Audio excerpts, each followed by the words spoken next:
સ્વાધ્યાય 4.15 જેમાં આપણને કીધું છે એક લાંબા હોલની છત 25 મીટર ઊંચી છે. 40 મીટર પર સેકન્ડની ઝડપથી ફેંકવામાં આવેલ દડો છતને અથડાયા વગર પસાર થઈ શકે તે રીતે કેટલું મહત્તમ સમક્ષિતિજ અંતર કાપશે. તો આપણને એક મકાન કે હોલ ની છતની હાઈટ આપેલી છે 40 મીટર.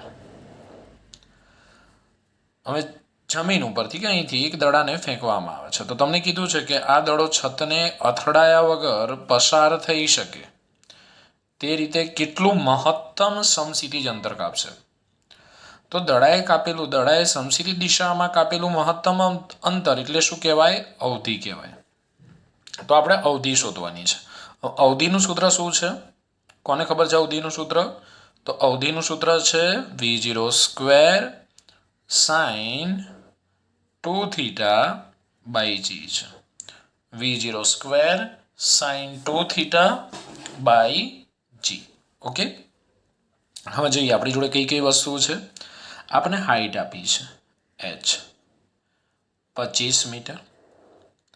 પ્રારંભિક ઝડપ આપેલી છે v0 40 મીટર પર સેકન્ડ અને દડાએ સમક્ષિતિજ દિશામાં કાપેલું મહત્તમ અંતર એટલે અવધિ શોધવાની કીધી છે. હવે દોસ્તો જી તો આપણે લઈ શકીએ 9.8 લઈ શકીએ 10 લઈ શકીએ. નથી આપ્યા તો પછી આપણે 9.8 જ લઈશું. 9.8 મીટર પર સેકન્ડ સ્ક્વેર થશે દોસ્તો. હવે આપણી જોડે એંગલ નથી કે આપણે આ દડાને કેટલા એંગલથી ફેંકેલો છે. એ એંગલ પહેલાં તો આપણે શોધવો પડે. તો પ્રશ્ન એ થાય કે આ એંગલ આપણે શોધવો કઈ રીતે? તો આપણે હાઈટ આપેલી છે તો હાઈટનું સમીકરણ શું છે? હાઈટનું સમીકરણ કોઈને યાદ છે ભાઈ? h ઇઝ ઇક્વલ ટુ સમીકરણ છે v0 square sine square theta by 2g. તો આપણે એક કામ કરીએ, h છે v0 સ્ક્વેર છે g છે તો આ સમીકરણનો ઉપયોગ કરીને પહેલા થીટા શોધી નાખીએ. તો આ દાખલાની અંદર આ બે સૂત્રનો આપણે ઉપયોગ કરવાનો છે. h ની મદદથી થીટા શોધીશું અને થીટાની કિંમત અવધિના સમીકરણમાં મૂકીને અવધિ શોધીશું. તો first h is equal to v0 square sine square theta by 2g. ચલો આપણે થીટા શોધવાના છે તો પહેલાં આપણે એને કરતા બનાવી દઈશું, પછી આપણે બધી કિંમતો મૂકીશું. તો સાઇન સ્ક્વેર થીટાનો હું કરતા બનાવું તો શું લખાશે? જો સાઇન સ્ક્વેર થીટાને કરતા બનાવું તો લખાશે h ગુણ્યા 2g ભાગ્યા v0 સ્ક્વેર. ચલો h કેટલા છે? તો h છે 25 મીટર. મીટર લખી નાખ્યા છે 25. 2 એમના એમ. જી થશે 9.8 v0 સ્ક્વેર. v0 એટલે 40નો સ્ક્વેર. અને કટ કરી નાખીએ એટલે મિસઅન્ડરસ્ટેન્ડિંગ ના થાય. ચલો 25 ગુણ્યા 2 50, 50 ગુણ્યા 9.8 કરો અને ભાગ્યા 1600 કરો. ચલો કેટલો જવાબ આવે છે કહો તો મને જરા.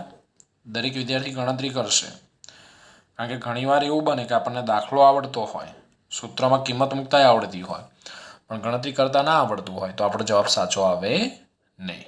કેટલો જવાબ મળે છે? 0.3062. તો હું એક વાત ચેક કરીશ દોસ્તો.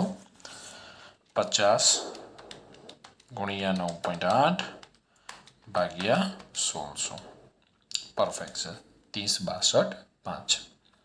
હવે આ તો સાઇન સ્ક્વેર થીટા મળે, આપણે તેનું વર્ગમૂળ લેવાનું છે. તો વર્ગમૂળ લઈએ તો આપણને મળે છે 0.553398. તો હું એને આ રીતે લખી શકું, sine theta is equal two 0.5533. 33 પછી 9 છે તો હું એને 34 લખી નાખું દોસ્તો. તો થીટા ઇઝ ઇક્વલ ટુ કેટલા થશે?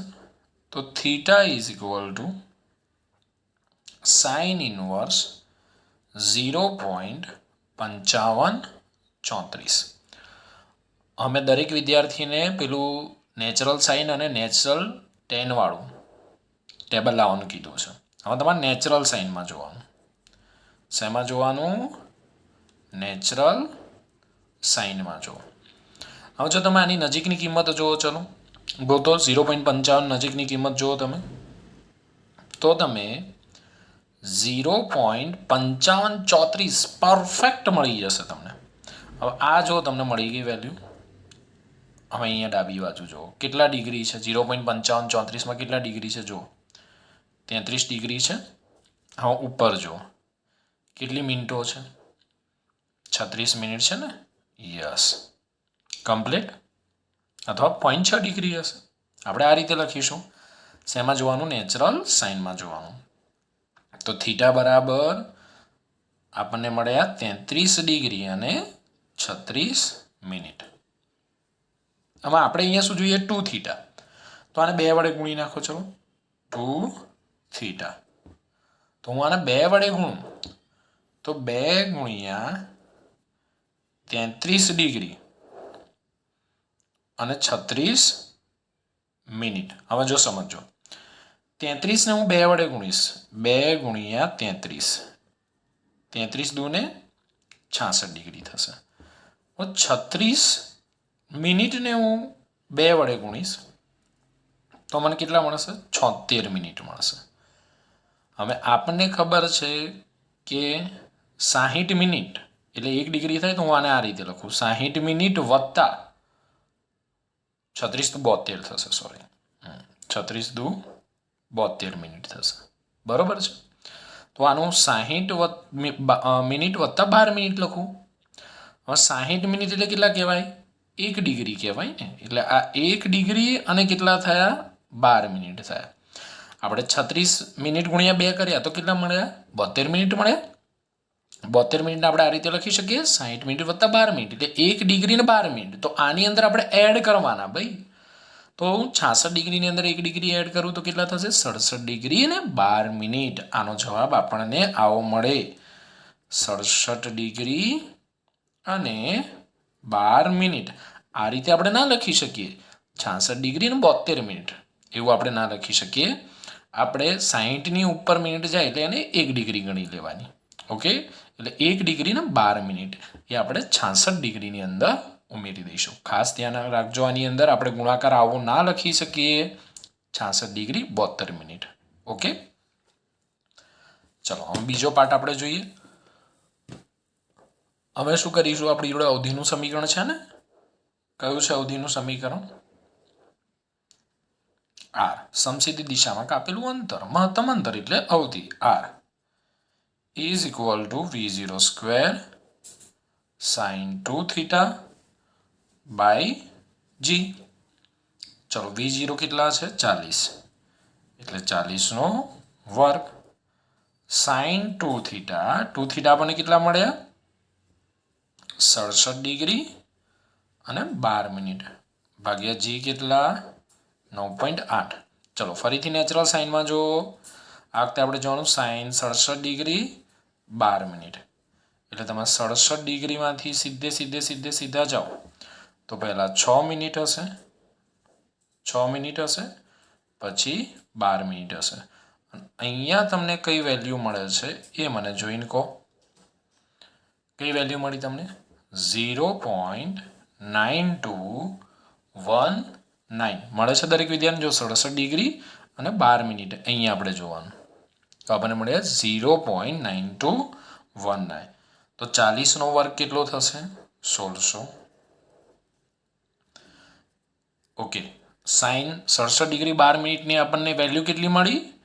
0.9219 ડિવાઈડ બાય 9.8.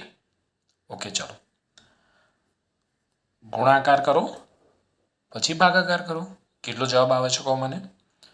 150.51 મીટર. જ્યાં તમારે ગણતરી કરવાની હોય તે વિડીયો સ્ટોપ કરી દેવાનો અને ગણતરી કરીને જોવાનું કે આ સાહેબે લખ્યો એ જવાબ આવે છે કે નહીં. ગણતરી ખાસ કરવાની.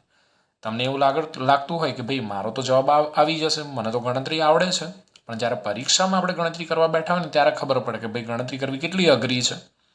એટલે દરેક ગણતરી જાતે કરવાની અને જે જવાબ આવે એ ટેલી કરવાનો અને સાચો હોય તો લખવાનું.